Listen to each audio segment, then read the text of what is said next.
So I've been having fun doing some videos on musical mistakes, those little happy accidents that occur when no one expects them and end up getting left in for whatever reason, and often become some of our favorite parts of these classic songs.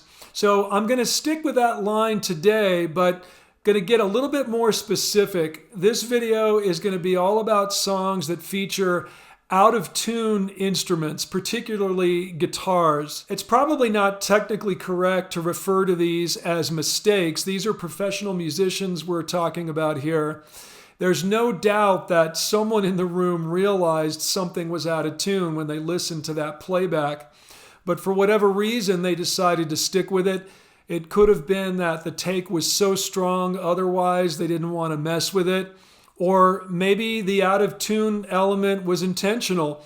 Maybe they thought it created sort of a chaotic feel that they were going for. This is rock and roll, and perfection is really rarely what's called for. And finally, as a music teacher, I realized that to the untrained ear, these things can sometimes be hard to pick up. So I'm curious, all of you out there, let me know in the comments if you would ever notice these or not. I mean, myself, I've always noticed them, but I wouldn't change a note. I love all these songs just the way they are, but I'm curious to know what you all think.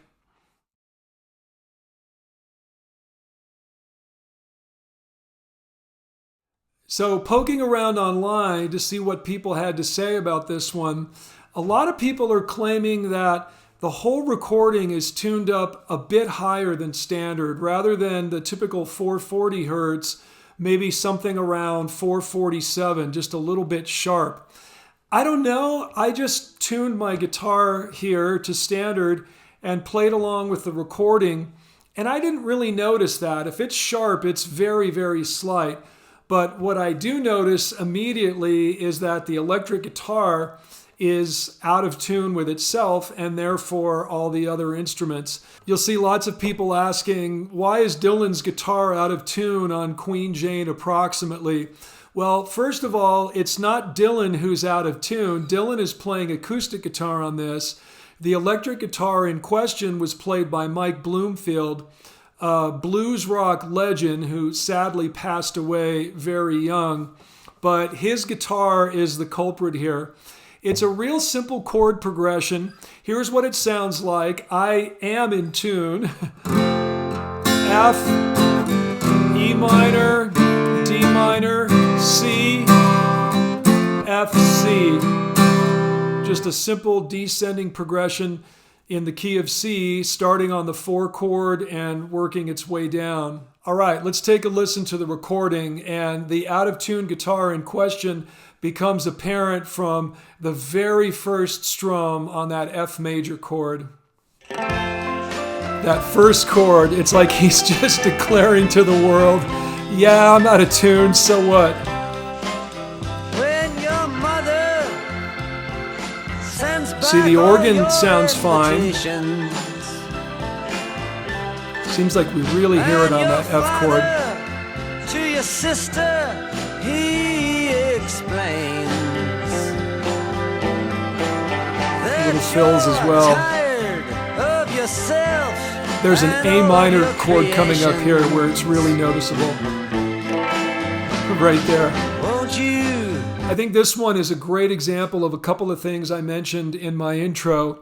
This was supposedly Dylan's favorite take, so he wanted to keep it.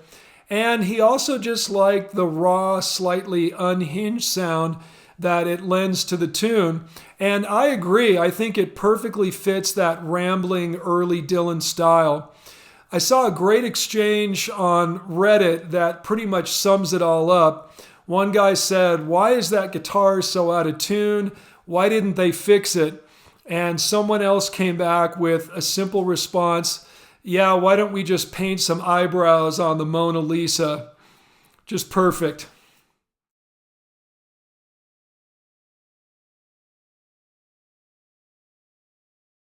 As I've mentioned before on this channel, Jimmy Page was the guy that got me playing guitar in the first place. And one of the things I've always liked about him is, unlike some of these players, he's not about perfection. I hear guitar players that are amazing technically. There's a million notes played absolutely flawlessly, but it goes in one ear and out the other. It just doesn't faze me. Page understands the importance of the human element and imperfection.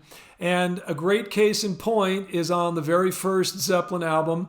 The track Your Time Is Gonna Come features a pedal steel guitar that is slightly out of tune. Made up my mind, break you this time.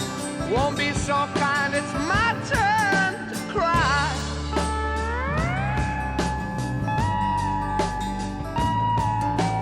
Do what you want, I won't You take hear a it? run. It's fading away, can't feel you anymore.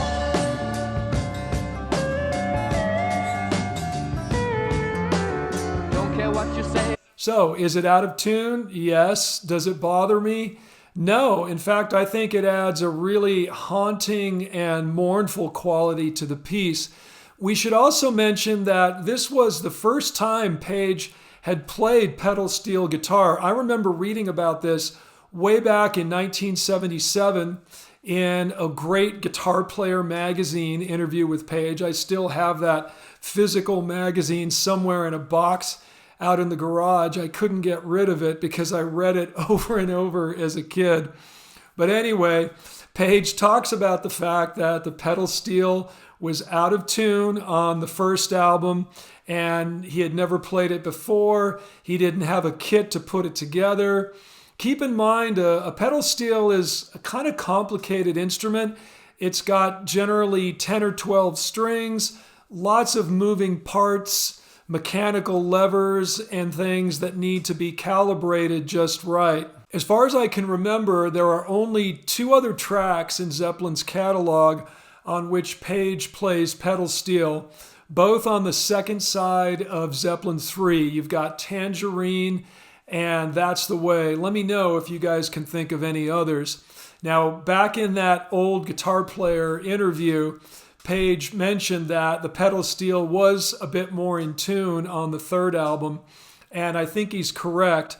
Although on Tangerine, he does a solo where the intonation on some of the high notes is maybe a little bit off, but as usual, you guys are getting the message. I love this stuff. It really makes that solo so emotional, reaching for these notes and maybe not quite hitting them.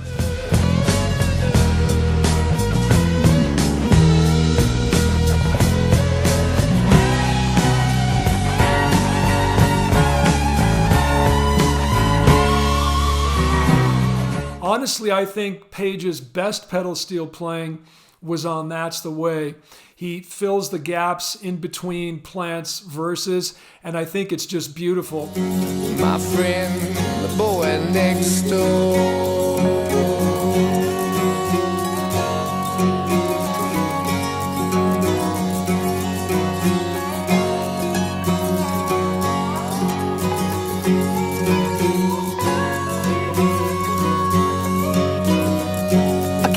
And one last thing I should mention, apparently there's been a persistent rumor that Jerry Garcia taught Jimmy to play pedal steel guitar, but this is completely untrue. I guess that rumor started from a misunderstanding. Page had once said that he was normally not a fan of rock players who try to play pedal steel, but that he really liked Jerry Garcia's pedal steel playing. And I'm totally with Page on that. Garcia's playing on, for example, CSNY's Teach Your Children is phenomenal. And Dead songs like Candyman, that solo can bring a tear to my eyes. So anyway, not true. Page was on his own. And to quote Page himself, he just winged it when it came to that instrument.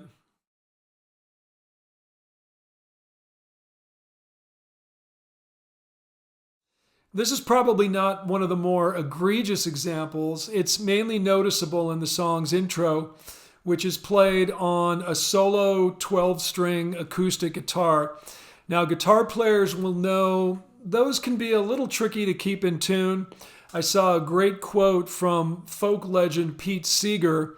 He said that if you play a 12-string guitar, you spend half your life tuning it up and the other half playing it out of tune. The 12-string here is played by Ron Wood, a guy who definitely knows his stuff. Played with the Faces, here of course with Rod Stewart's band, and now many years with the Rolling Stones. I think what's going on here, again, a 12-string guitar by its very nature is tough to keep in tune. First of all, you've got twice as many strings that can go out. But for those of you who don't play guitar, here's kind of how it works. For every one of the 6 strings on a normal guitar, you have another little string right next to it. So where you would normally press down 1 string, you're pressing down 2 at the same time. For example, on the low E string of a guitar, which is the big, thick one, the deep sounding string, there's another skinny little string next to it. They're both E, but one of them is a higher octave of E. And so when you press those both down with one fingertip, it's very easy for one to be slightly off with the other. You get this kind of chorused, wobbly, shimmering out of phase sound that occurs. And in this case, I think all of this is exacerbated by the fact that Wood used what's known as drop D tuning on this song. So I was just talking about the low E string on the guitar. Well, in drop D, you tune that E string down a whole step to D. In this case, you're tuning both of those strings down to D. And whenever you tune a guitar string lower than it's supposed to be, the intonation issues become even more of a thing. The string is now very loose and floppy, and so when you go to press it down, it's even easier to lose your intonation and make it play out of tune. And one other thing, it sounds to me like Wood is hitting the strings quite hard, and when you do that on a guitar, especially a string that's, again, tuned looser, lower than usual, you sometimes get this kind of surge, wow, where the string actually goes sharp momentarily. I think there's a little bit of that going on. I probably don't need to say I love the sound of this. I would not change it for the world. I think the sound of this really fits the chaotic theme of the song of sort of a confused young man trying to make his way in the world. Let's listen to it, see if you can hear what I'm talking about.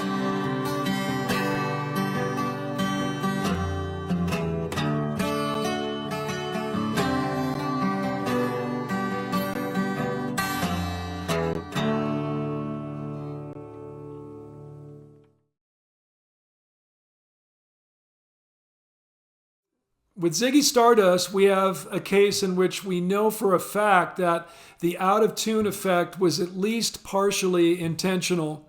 So, of course, it begins with that great electric guitar riff played by Mick Ronson. You know the one.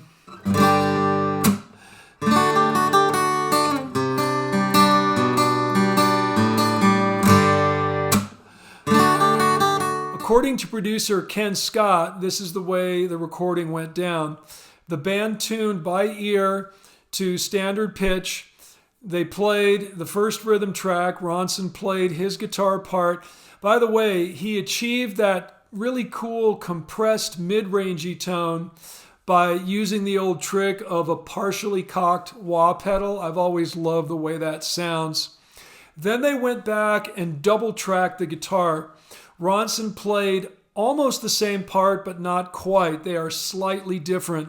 But here's the really cool thing.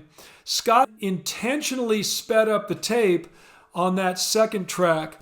What happens then is when you play it back at normal speed, that second guitar is going to sound very slightly flat. So again, very intentional. Finally, Scott panned those 2 guitars, hard left and hard right, in the final mix.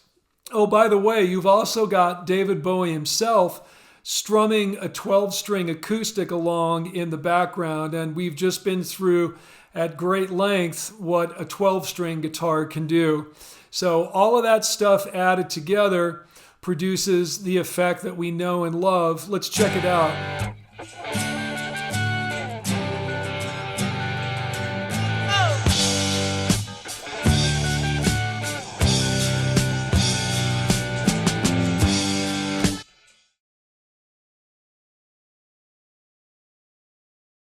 And for our final entry, we go to the world of hard rock / heavy metal, Snowblind from Black Sabbath's 1972 Volume 4 album.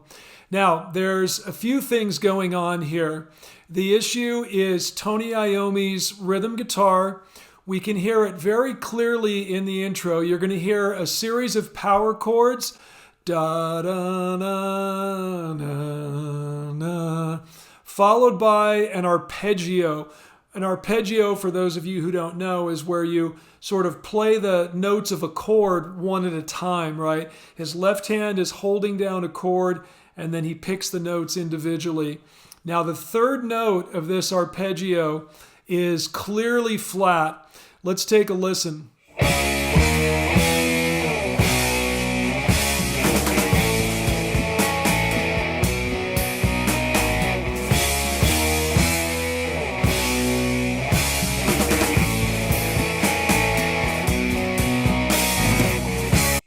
So, as mentioned, a few factors at play here. First of all, Tony Iommi used very light guitar strings. I believe his high E string was an 8 gauge. That's very, very light. I'm sure many of you know in his younger days, Iommi suffered a gruesome industrial accident in which he basically lost all the fingertips on his right hand.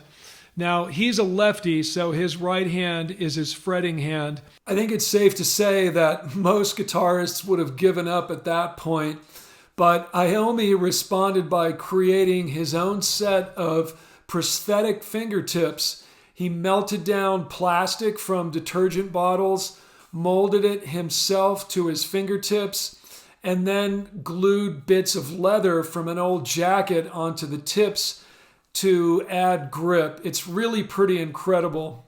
And those very light strings certainly make it easier to bend strings under those conditions. Now, furthermore, his guitar here is tuned way down, and I mean way down. It's C-sharp tuning, which is a full 1.5 steps below standard tuning. By the way, I didn't bother to tune down. It's kind of a pain in the ass. I'm in standard tuning right now for this demonstration. But he's tuned very low.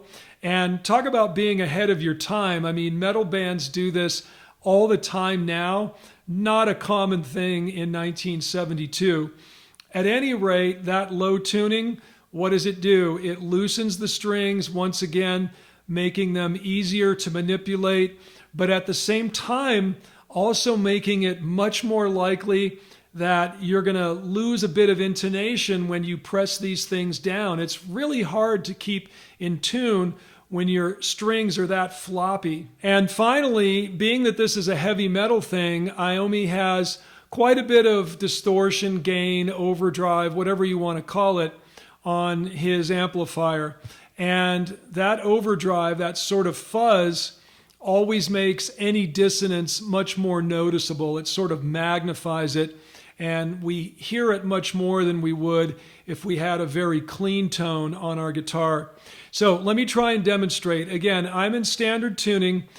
Earlier I mentioned that it was the third note of the arpeggio that was out of tune. Sometimes it can be hard to pinpoint exactly which string or strings are out of tune, but in this case it's not a big deal because the power chords sound perfect. The power chords that start the riff are played on strings 4 and 5 exclusively, and they are perfectly tuned.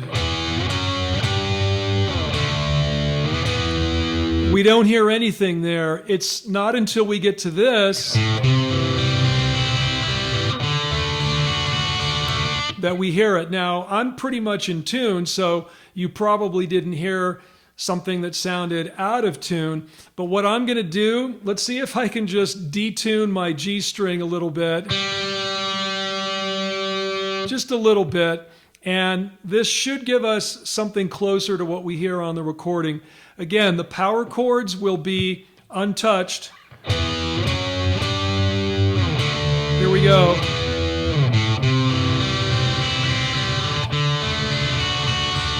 Mine was maybe a little bit worse than his even, but it's something very much like that. It's a well-known fact that during the recording of this album, Sabbath were, shall we say, indulging heavily in many illicit substances. I mean, after all, the song in question here is called Snowblind. So some have conjectured that Iommi may have been so messed up that he didn't realize his guitar was out of tune. I kind of doubt that myself. I think it was intentional. I think it really adds to the slightly sinister quality of this tune. And whenever I play this song on a perfectly tuned guitar, it just doesn't feel right. So anyway, that's what I've got now. Hope you guys enjoyed this one. I may do more on this subject. There's plenty of out-of-tune guitars out there. As usual, thanks for hanging out to the end. Remember that financial contributions are hugely appreciated. Go to the description of the video. You can use Venmo, Zelle, buy me a coffee. That seems to be the favorite. So thanks a lot, and we'll talk again soon.